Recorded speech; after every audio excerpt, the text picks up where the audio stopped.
We'd like to welcome each and every individual to Voices of Integrity podcast from Mark Boersma for Dummies. And are you all as excited as I am that we're done with this series?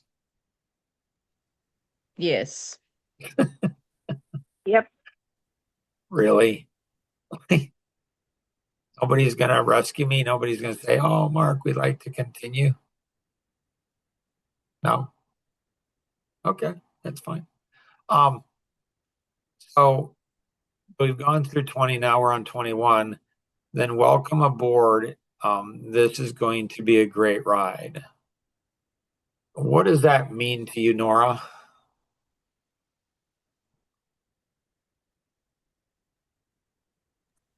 Sorry, I'm trying to multitask here. Um, I don't know. It's definitely a ride. What does that mean? Um,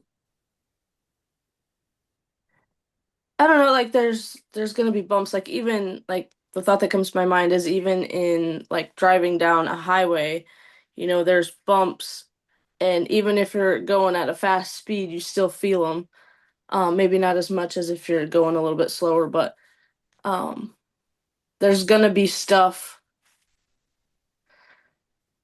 along the way, I guess. I don't know. So I'm Um, going to come back around and I'm going to swing back around to all of you. And so first I'll ask you what you did it, Nora, and then I'll swing back around again. And so Nora will come back after all of you with why do you think it's so hard to stay in Mark Borisma's orbit in his world? So Nora doesn't need to answer it right now, but we'll come back around. So first question is for each of you is what are your thoughts about this? Elaine, your thoughts about then welcome aboard. This is going to be a great ride. My thoughts on that would be it means growth, it means challenges, it means openness, a lot of things like that. Anita,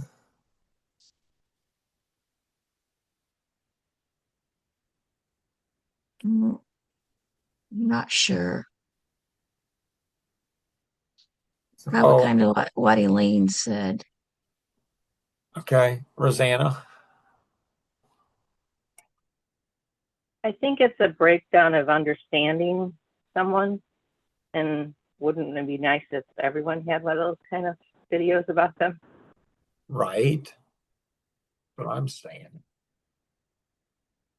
Like 2.5 minutes that would explain you as a person. So, Nora, why do you think it's so difficult for people to stay in my orbit, to stay in my world, especially people who get close to me? because you're a driver analytic driver. And so explain to everybody what do you mean by that? Um,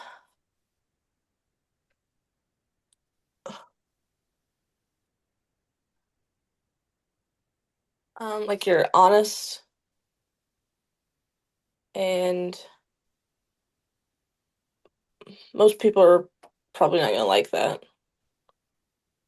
You're direct. Most people are probably not gonna like that. I mean, they like it to a certain extent, maybe, but then maybe not.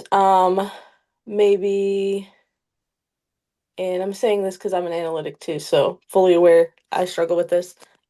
Stubborn.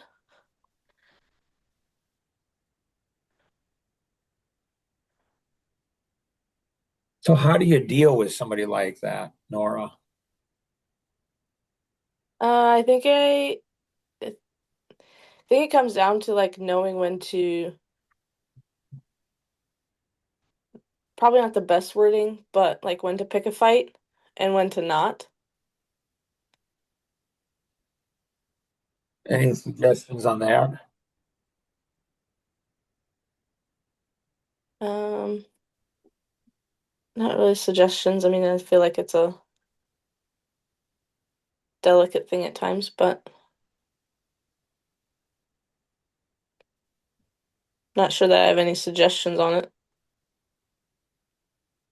So Natalie, 20 years ago, somebody asked her the four executive assistants I had. One of them said, Natalie, you and Mark are really, really close. Like, how do you handle him? And she kind of laughed, giggled, and she said, you just need to know when to take him seriously. Now, she didn't tell me that. She told this girl, and this other girl told me. And so I didn't talk to Natalie about it and say, what do you mean by that? I think what she meant is it's good to always take him serious. But like Elise, she says, don't ever take anything personally. Like it's never personal. He's never attacking you as an individual. He never thinks that he's better than you are. He just doesn't. He doesn't. So you're created in God's image. He's created in God's image. You both are equal in value to God. And so he's not ever attacking you, but it's going to feel like it. Like Kenny, when he and I went to San Antonio, Texas, in a 30-hour road trip, like Kenny learned two lessons. One is everything's Mark's fault. Like it always is. And Mark's okay with it. Like he'll take ownership of stuff that, most people have a hard time taking ownership of themselves. But Mark will take ownership of crazy, insane things, 3 kids dying, and he never even knew him, wasn't there, didn't have anything to do. Like he will take ownership of stuff you can't even imagine. So it's fine. He'll do it. The other thing he learned is anything you say can and will be used for your benefit, but it doesn't seem like your benefit at the time.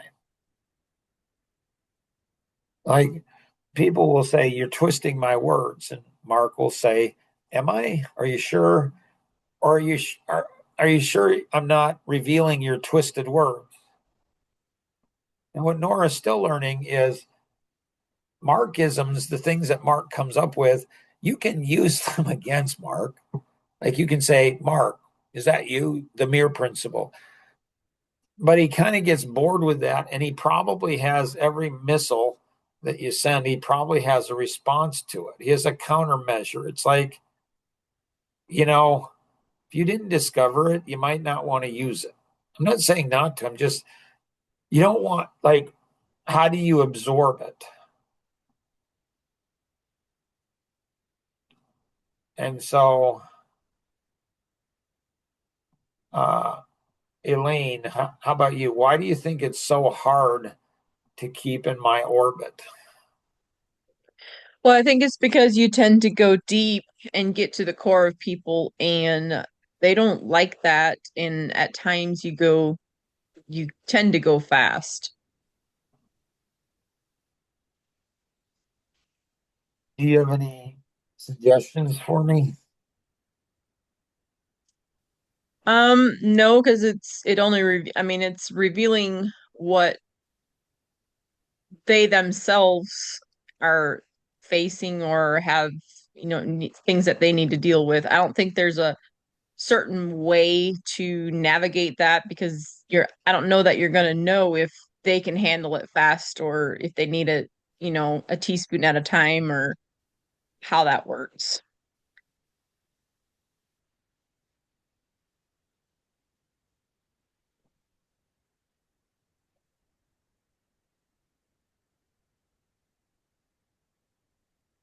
Anita, any ideas on why it's so hard to stay in my orbit?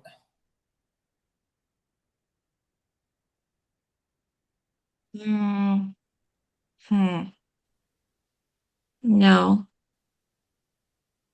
Rosanna?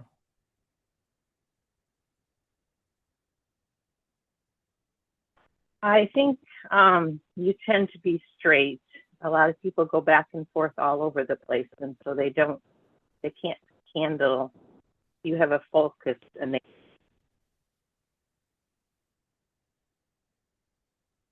Yeah, sorry you cut out there.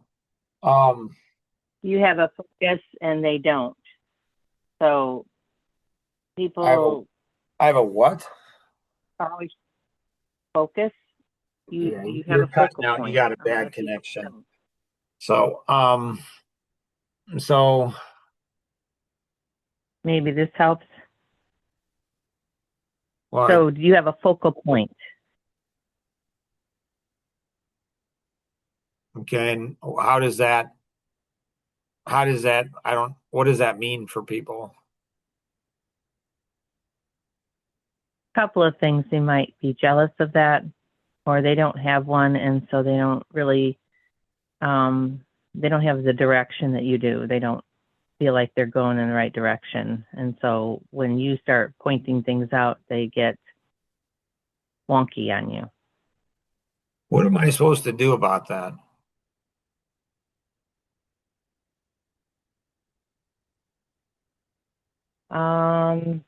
Well, with those that want to be helped, you might be able to help them find their focal point. Um, the others maybe just are there for a while, so a season.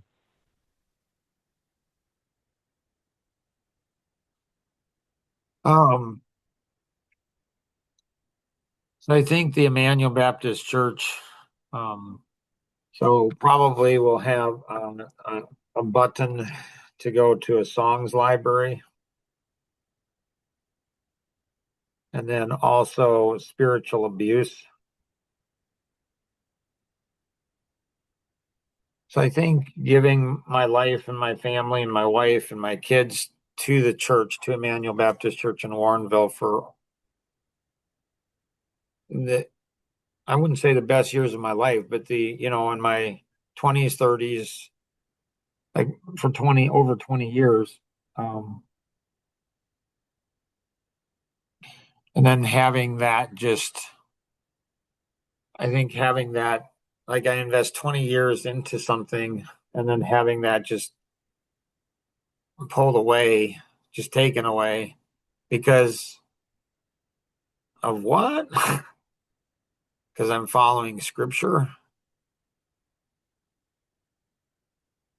because I mean, because I'm challenging somebody and all of a sudden,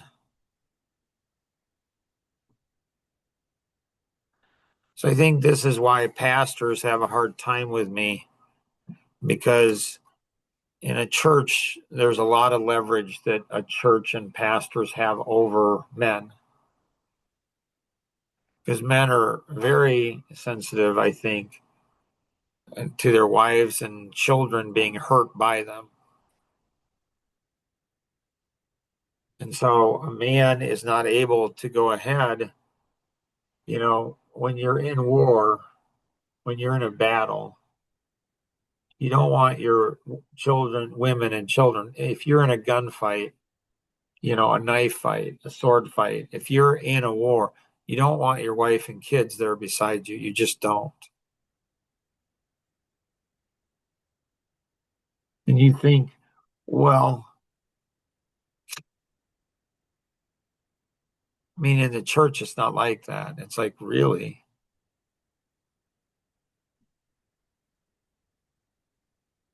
And so I think that impacted me significantly. I mean,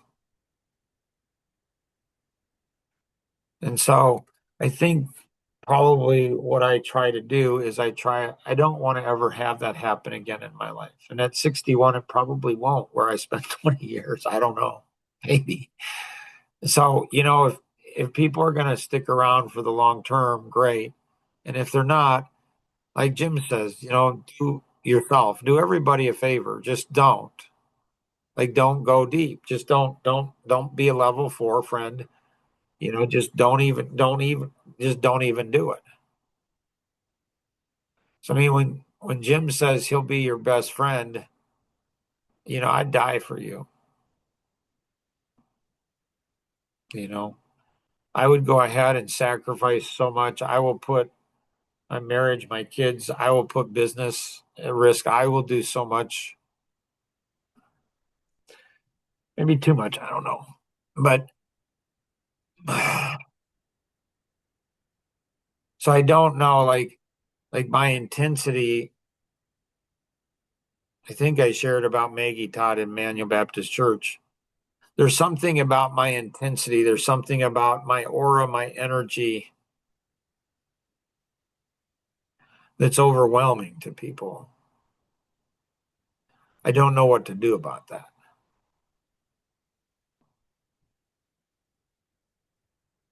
So, you know,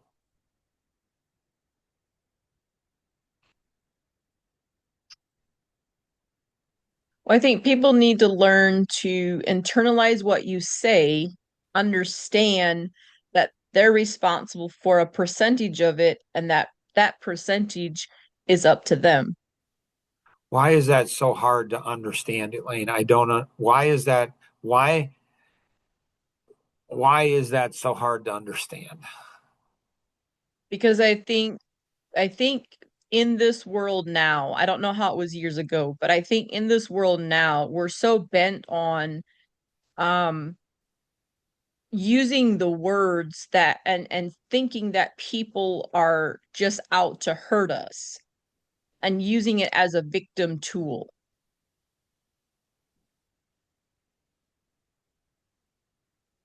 Huh. So when someone says something, it's an immediate reaction is to use the victim card, where it shouldn't be like that. It should be where that card shouldn't even come into existence. Yeah, then the feelings model, the feelings model, and you can take a look at some of the songs that, there'll be a button somewhere around here where there's the songs. And in the feelings, it's, the three things, so entitlement, victimhood, and self-righteousness. So the three elements, feelings, it seems like, are connected into those three things. And once victimhood hits, self-righteousness hits, and then entitlement hits. And so it's almost like a race to the bottom. It's almost like a race. Like if I can be hurt by you faster than you can be hurt by me, then you are indebted to me because you hurt me. That's kind of weird. Like that's the race. So once I become a victim, then I'm better than you are because you've hurt me. Okay. And then because you've hurt me and I'm better than you, I'm entitled to something. And so it's like the triple threat. It's like it just decimates people. So what's the vaccine inoculation against self-righteousness? It's humbleness, not a fake humbleness. Well, God gets all the glory. God's this, God's that. God, it's not that. It's like, do you sincerely realize you're no better than John Wayne Gacy? Do you understand that? Have you internalized that? Like if you were born into his family with his personality and his situation, you could end up just like him or worse. Have you internalized that? Like you're not better than anybody else. I don't care what Bible college you went to. And I'm not sure. Do you understand that if you're in ministry, if you're a pastor, you think you have a calling to God? Well, a mom has her calling as a mom, or their calling as a business person, or as a teacher, or as a pilot, or as a police officer, or as a mechanic, or a garbage collector, whatever. God, like everyone's calling is equal. Like everyone is. There is a passage in the Bible about giving, like we're all different parts of the body. And I've been searching for this for decades, and I actually find it far more in business than I do in churches. You can go to church and fake a whole bunch of stuff. In business, it's hard to fake it. It's hard to fake working hard when you don't in business. It's hard to fake caring when you really don't in business. Business reveals like a lot. And so it talks about the hand doesn't say to the foot, hey, this and this, you're not working. And it talks about the uncomely part that you're supposed to give double honor to. A lot of pastors will say, well, that's the pastor. No. What's the uncomely part of the body? I don't know, the stinky feet or the butt. I don't know what it is. It's not the part that, okay, this is really cool part of the body, the stinky feet. Well, who is that? It's the person who tells you what you don't want to hear. Why do they need double honor? Because they get the living crap beat out of them. I mean, and everything gets flipped. They're trying to use their God-given gifts to say, hey, here's something that might help you. Well, that's your issue. It's like they're continually, and they're not victims. It's like, whatever, God's put me on this planet to do this. Okay. So it's fine, but it does get tiresome. It does get, fine, I'll just dust off my sandals and go to the next person. Like if you had one suggestion for me, each of you, on what I could improve. So Roseanne known me for 42, 43 years, Elaine 4 or 5, Anita and Nora, it's been 9 months ish. So a wide range. We'll start with Anita. Do you have one suggestion for me, Anita, on how you think I could get better?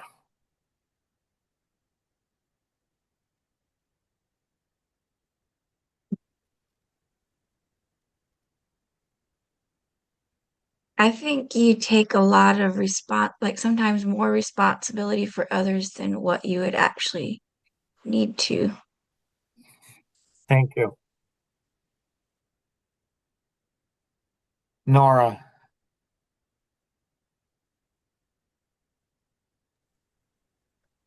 I'm not sure. There's too many suggestions, or No.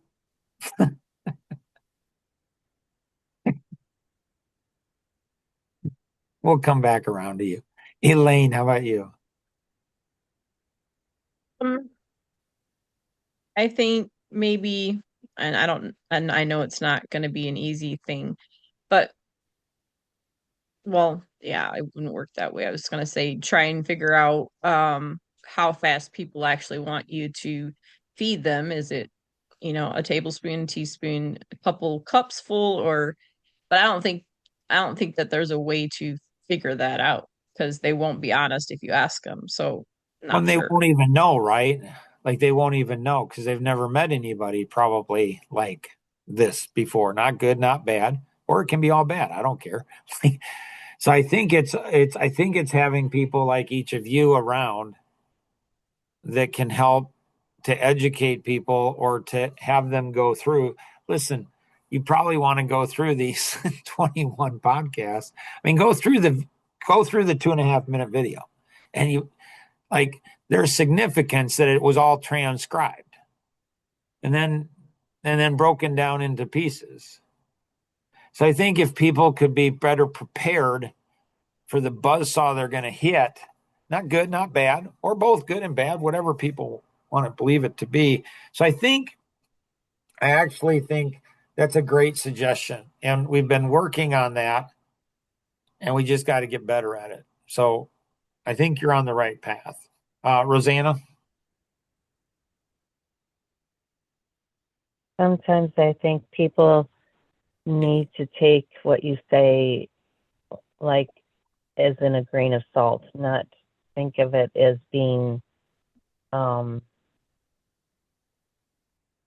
hard, but maybe seasoning their lives. Yeah, one of my sons-in-laws, I don't know, 6 months ago, a year ago, I said, you do know that when I'm direct and it's seemingly harsh on you, you do know that that's because I care for you, right? And I actually have respect for you. I mean, if I didn't care for you and I didn't have respect for you, I wouldn't be giving you any, I wouldn't be wasting my time. And he looked at me, he said, really? I'm like, yeah. It's like he'd never thought about that. I'm like, really? And so, that goes back to my grandfather. It goes back to, I think, what Elaine said, some percentage of truth, like take whatever you want to take. Um, I think, like, if you're hurting yourself, you're hurting yourself. It is what it is. You know what? I hate when that happens, but it is what it is. I think if I perceive that you're hurting other people around you, that's when it gets to be tough for me. Like if you're going to shoot yourself in the foot, like, okay, I don't know what to tell you. Hope you learn. And that's going to hurt. So if you're going to hurt yourself, you're going to hurt yourself. What's hard for me is if you're going to shoot somebody else.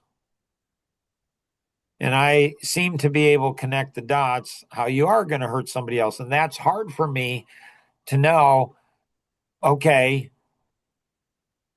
if you drive drunk and you die and you're the one that dies, okay, well, I don't know. Maybe good that you died. Dumb squirrel. But if you don't get to control that. And so if you're driving drunk and you're going to, some mom or child is going to die, that's a different issue.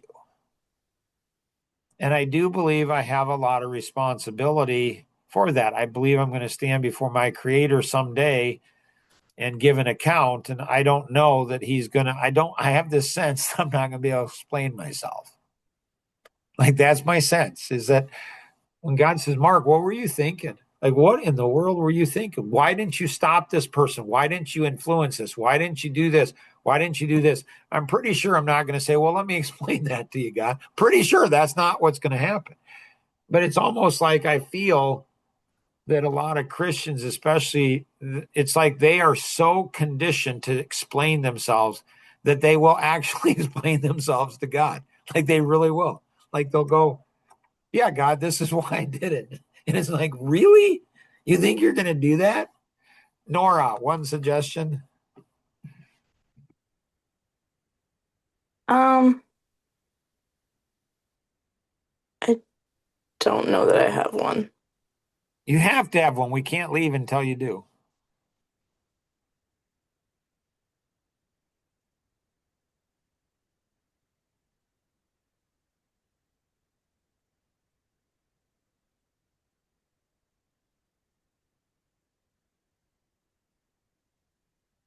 Hmm.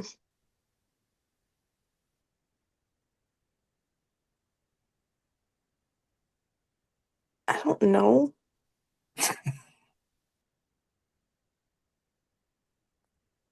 This is, if you don't know Nora, this is a very strange experience. Um, Very strange experience. And I don't know what to do about it. Does anybody have any suggestions?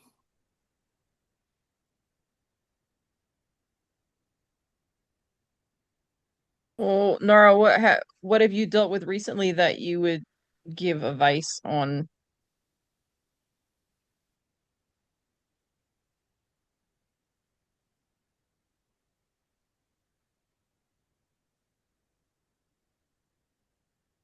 Um, I don't know. The only thing that comes like to my mind, like I can't, because I'm like, I don't understand. That's not really a suggestion, but like is healing. Like I do wish that you could heal in areas but I don't know that that's necessarily a suggestion. Well, I think it is. I think it is.